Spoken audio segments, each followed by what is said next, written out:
Your role is no longer necessary. Return your company access by Friday. The text message arrived at 3:17 a.m. Singapore time, its blue light illuminating my hotel room while I reviewed final contract points for tomorrow's signing. 6 years building the Asian network, 18 months convincing leadership this expansion was viable, 4 rounds of negotiations with distributors who only agreed to meet because of relationships I'd personally cultivated, all erased by 12 words, sent while I was literally on the other side of the world, hours away from securing what would be the biggest win in company history.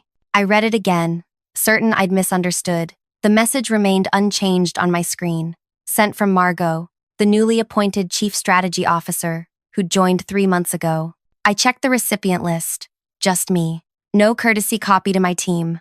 No acknowledgement of what I was currently doing for the company. My hands trembled slightly as I placed my phone face down on the desk. Through the window, Singapore's financial district sparkled below, indifferent to my situation. The irony wasn't lost on me, being terminated while staying in a $700 per night hotel on the company dime, finalizing a deal that would open 5 major Asian markets to our products. I stood and walked to the window, pressing my forehead against the cool glass. The signs had been there for weeks. Margot asking unusually detailed questions about my distributor contacts, the new requirement to document my approach methodology for knowledge transfer purposes, junior team members suddenly included in strategic calls. They'd been planning this for months, waiting until I secured the deal, then discarding me before paying my commission on the $12 million agreement. A perfect corporate calculation. Take 6 years of my work, let me finalize the contract, then claim my position was no longer necessary. I picked up my phone and typed a single-word reply, understood. Then I did something they never expected. Before I tell you what happened next, if you're enjoying this story of corporate betrayal and what comes after, please take a second to like this video and subscribe to the channel. It really helps, and I promise the revenge that's coming is worth sticking around for.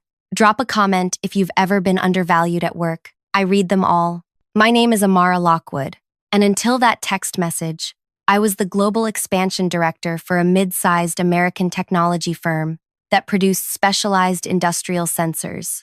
I joined when the company had 0 international presence and single-handedly built distribution channels across Europe before setting my sights on Asia. I wasn't just good at my job, I was exceptional. I spoke 3 languages, understood cultural nuances that corporate leadership couldn't grasp, and had built genuine relationships with business leaders across multiple countries. My division had grown annual revenue by 24% for 3 consecutive years, but I wasn't part of the inner circle.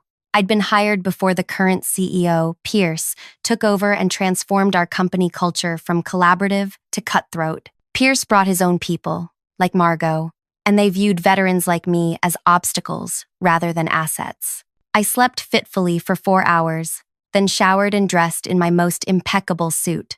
If this was to be my professional funeral, I would look flawless for it. The $12 million distribution agreement would have been my crowning achievement. Now, it would be my parting gift to the company that had decided I was disposable. At 9 a.m., I entered the gleaming headquarters of Eastward Distributors, the Singapore-based company that would serve as our primary Asian partner. The receptionist recognized me immediately. "Miss Lockwood, welcome back. Mr. Tan is expecting you." Kaiden Tan, the distribution head, greeted me warmly in the conference room.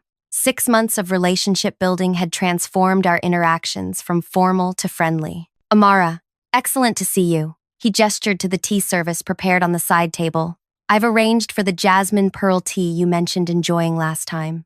"You have an incredible memory, Kaiden." I smiled genuinely despite the hollowness in my chest. "Thank you." He poured the tea with practiced movements. "We're excited to finalize our partnership today. Your understanding of our regional needs made this possible when other Western companies failed. Our respective legal teams had prepared everything.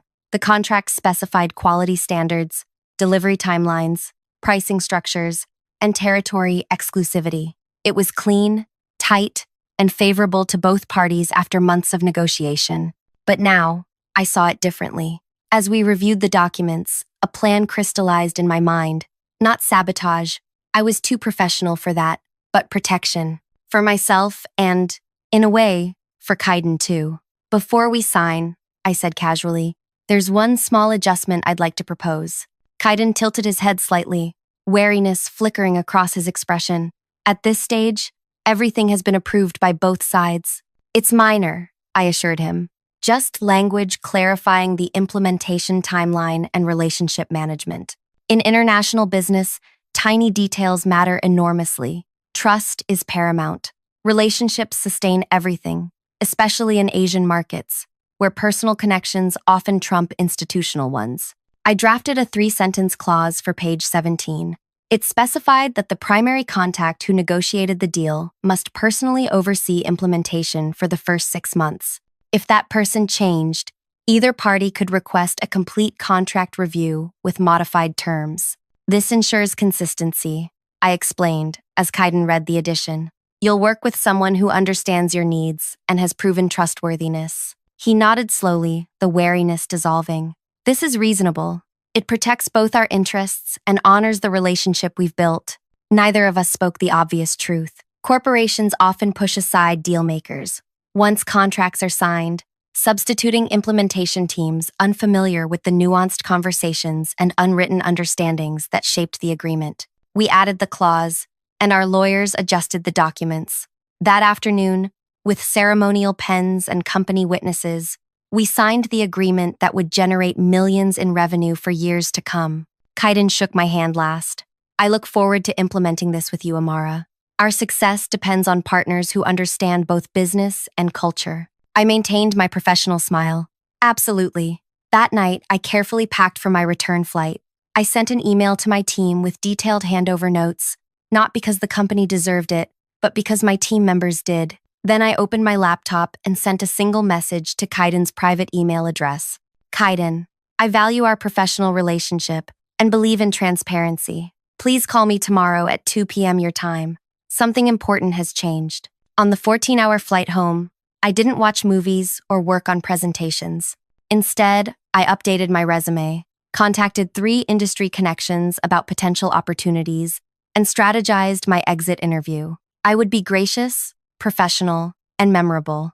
When I landed, my phone exploded with notifications. 15 missed calls from headquarters, 7 urgent emails marked confidential, contract review, 3 text messages from Pierce himself. I smiled for the first time since receiving Margot's termination message.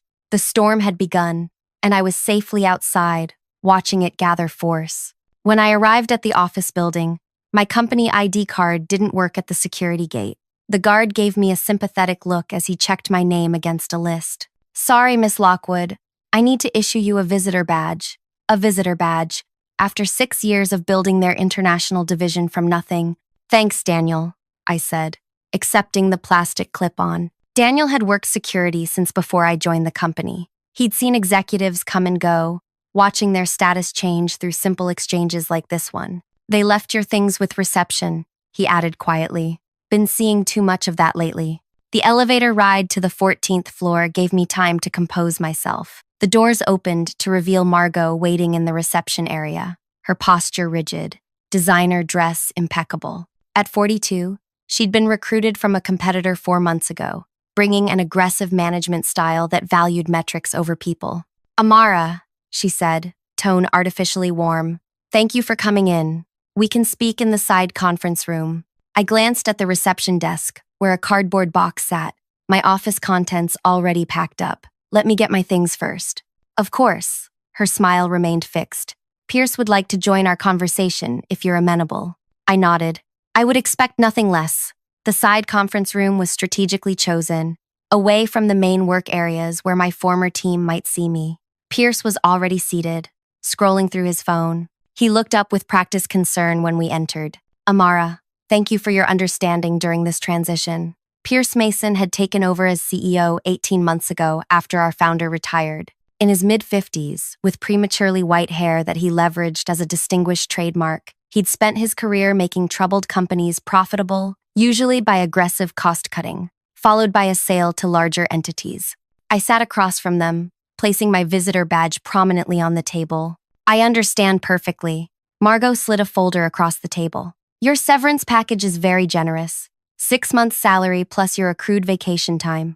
We're also extending health benefits through the end of the year. I didn't touch the folder. And my commission on the Asian distribution deal? They exchanged quick glances. Pierce cleared his throat. As you hadn't completely finalized the deal before your separation. I signed the contract yesterday. I interrupted. In Singapore, where you sent me. Yes, but given the timing of your departure notification, which you sent while I was literally signing the deal. Margot interjected smoothly. The restructuring decision was made last week. The timing was unfortunate. Unfortunate, I repeated. That's one word for it. Pierce leaned forward. Amara, we value your contributions. This is strictly a structural change as we pivot toward a regional management model rather than global directors. Nothing personal. I smiled. Of course not. Business is never personal. I finally opened the folder, skimming the severance agreement with its customary non-disparagement clauses. I notice my commission isn't mentioned here. We could discuss a partial recognition, Margot offered cautiously. That's not necessary, I said, closing the folder. I'm sure you'll want these. I removed a USB drive from my pocket. All my contacts, meeting notes, and relationship histories with the Asian distributors. 6 years of work. Their faces showed visible relief. This was going easier than they'd anticipated. Pierce took the drive. Thank you, this is very professional. One more thing. I placed a thick document on the table. You'll want to review this immediately. What is this? Margot asked, pulling it toward her. The signed distribution agreement. Pay particular attention to section 4.3 on page 17. As Margot flipped through the pages, I continued. By the way, I've already informed Kaiden Tan of my departure, as professional courtesy required. Pierce's face drained of color. You did what? He was understandably concerned, given the relationship continuity clause we added before signing. Margot found the page, her eyes widening as she read the addition. She showed it to Pierce, whose expression hardened. This wasn't in the approved contract draft, he said tightly. Minor implementation clarifications are standard in international agreements, I replied, especially in Asian markets where relationship continuity is culturally significant. He pushed back from the table. This is unacceptable. You had no authority. I had full authority as Global Expansion Director to finalize terms within the approved framework. This addition creates no new financial obligations. Margot read the clause again. This effectively makes you personally essential to the deal. Not me specifically, whoever negotiated the agreement. I stood, gathering my visitor badge and purse. Unfortunately, that person is no longer with the company. But I'm sure you'll work something out. Pierce's voice stopped me at the door. Amara, be reasonable. We can revisit your position. I turned back. My position is no longer necessary. Your words, not mine. As I walked to the elevator, my phone vibrated with a calendar alert. My scheduled call with Kaiden in 15 minutes. Perfect timing. I stopped by reception to collect my box of belongings. Inside was a framed photo of my team celebrating after closing our first European deal, awards I'd received for performance, and a jade plant I'd kept alive for years. The security guard helped me to my car. Good luck, Miss Lockwood, Daniel said, closing my trunk. Thank you, Daniel. You might want to update your resume soon. He raised an eyebrow. Just a feeling, I said. I drove to a nearby park, parked under a shady tree, and waited for Kaiden's call. When my phone rang exactly at the scheduled time, I answered with my usual professional tone. Kaiden, thank you for making time. Amara, his voice was concerned. Your message was unexpected. What has changed? I've left the company, I said simply. As of this morning, I am no longer employed there. The silence stretched for several seconds. I see. That is troubling news. We signed the agreement based substantially on your involvement, which is why I'm calling personally. Section 4.3 of our contract gives you options. I wanted you to understand the situation fully before you make any decisions. I appreciate your integrity, he said. What caused this separation? A restructuring decision, I replied, keeping my tone neutral. They've eliminated my position entirely. Another pause. The timing seems strategic. It does, doesn't it? Our legal team will review our options, he said.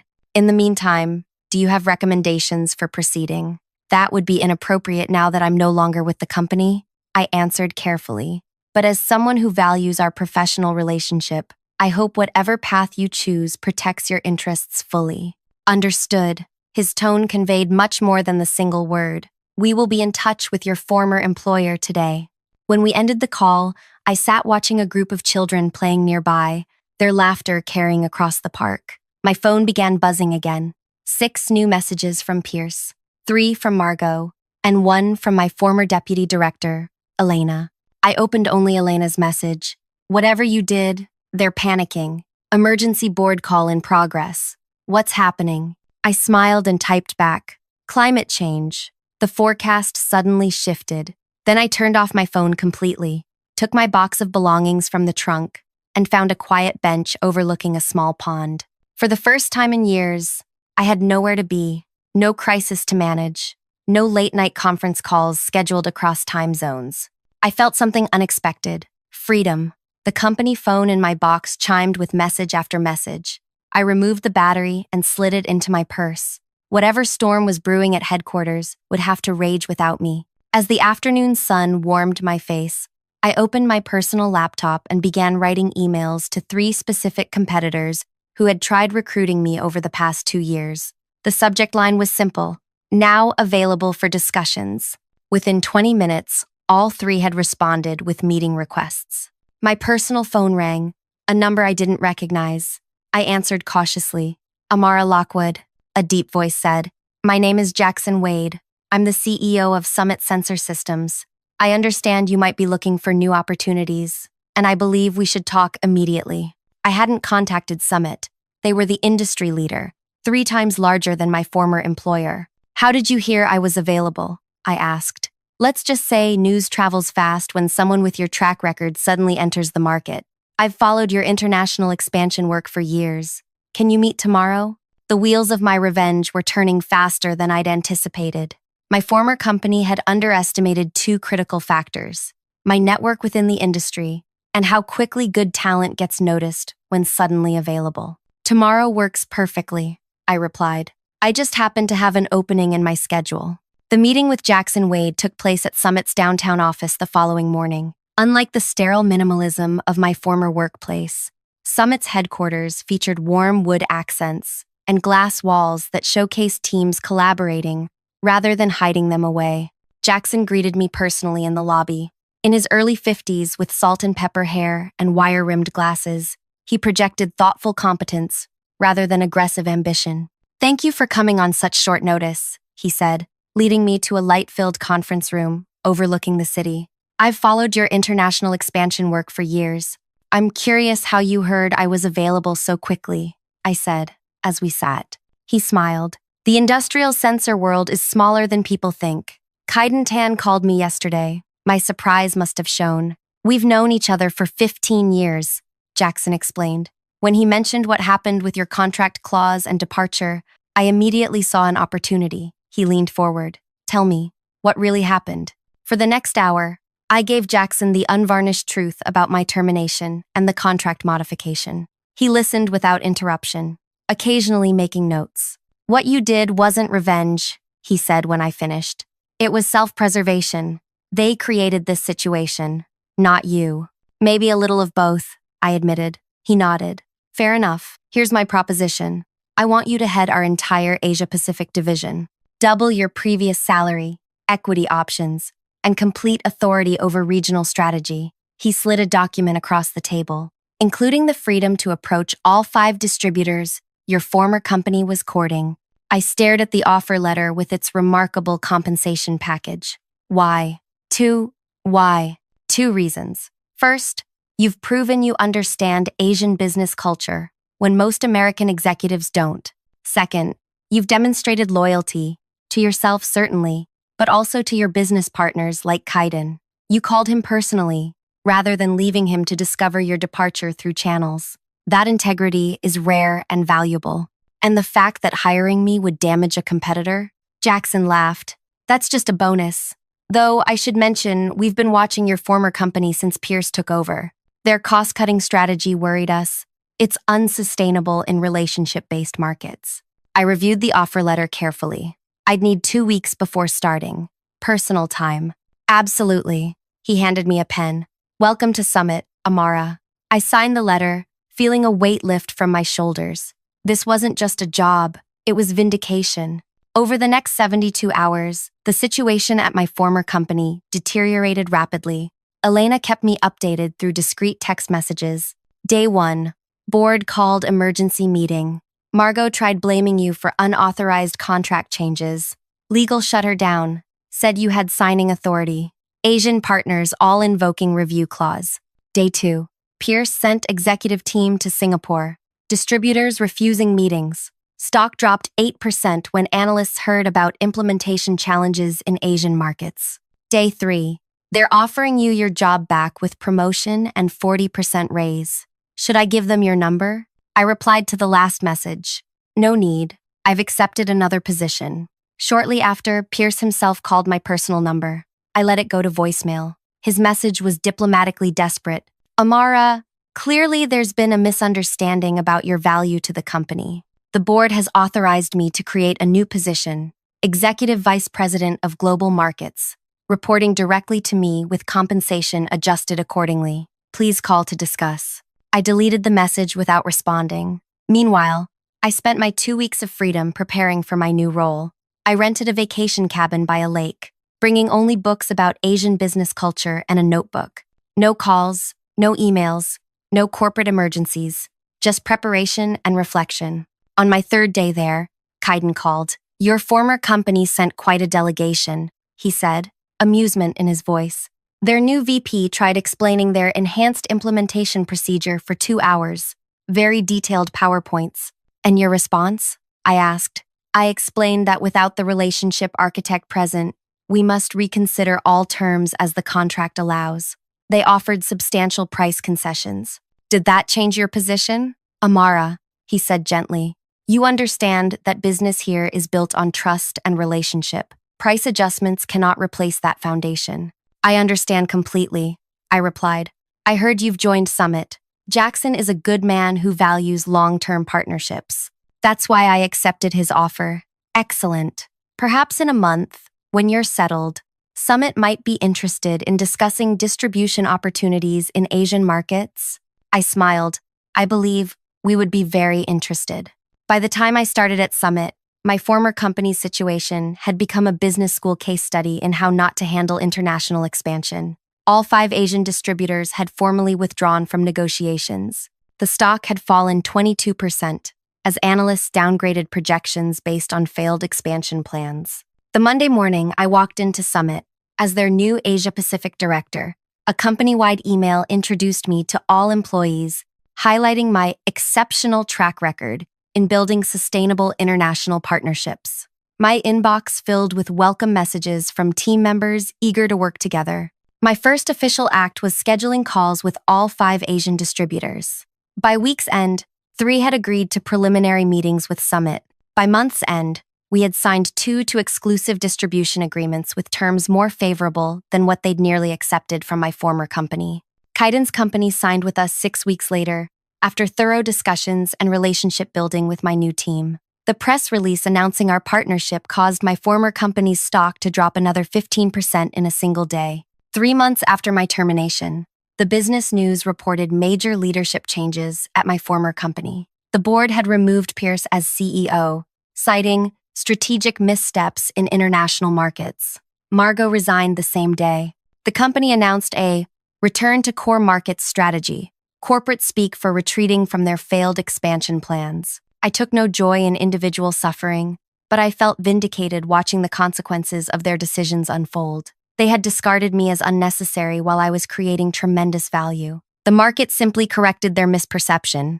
6 months into my role at Summit, our Asian division reported first quarter results 34% above projections. Jackson invited me to present personally to the board. As I concluded my presentation about our expansion success, the board chair asked about our former competitor. They're struggling to regain momentum, I said diplomatically. Their mistake was viewing international expansion as a transaction rather than a relationship. In Asian markets especially, trust and continuity matter more than quarterly numbers. A lesson we won't forget, Jackson added, nodding toward me. Later that evening, as I left the office after the board dinner, I received a text from Elena. Got hired at Summit today, starting in the marketing division next week. Can't wait to work with you again. I smiled. thinking about how differently things might have turned out had my former company valued relationships with their international partners, with their employees, with me. Their failure wasn't that they let me go. It was that they never understood what I was building for them. The next morning, a business journal published an interview with me about Summit's successful Asian strategy. The reporter asked if I harbored resentment toward my previous employer. Not at all, I answered truthfully. Everything worked out exactly as it should have. I believe people and companies eventually find their appropriate level, sometimes through growth, sometimes through correction. I'm exactly where I belong now. The article included a small data sidebar. Summit's stock had increased 27% since my hiring, while my former companies had fallen 53% over the same period, with analyst reports questioning their long-term viability. 1 year to the day after receiving that 3 a.m. termination text in Singapore, I stood at a Summit celebration, watching as we announced the opening of our new Asian headquarters, located, fittingly, in Singapore. As the ceremonial ribbon was cut, I caught Kaiden's eye across the room. He raised his champagne glass slightly in acknowledgement. I returned the gesture, quietly celebrating not just our success, but the power of patience. I hadn't needed to engineer an elaborate revenge scheme. I simply had to add one truthful clause to a contract, step aside, and let natural consequences unfold. Sometimes the most satisfying revenge isn't what you do to others.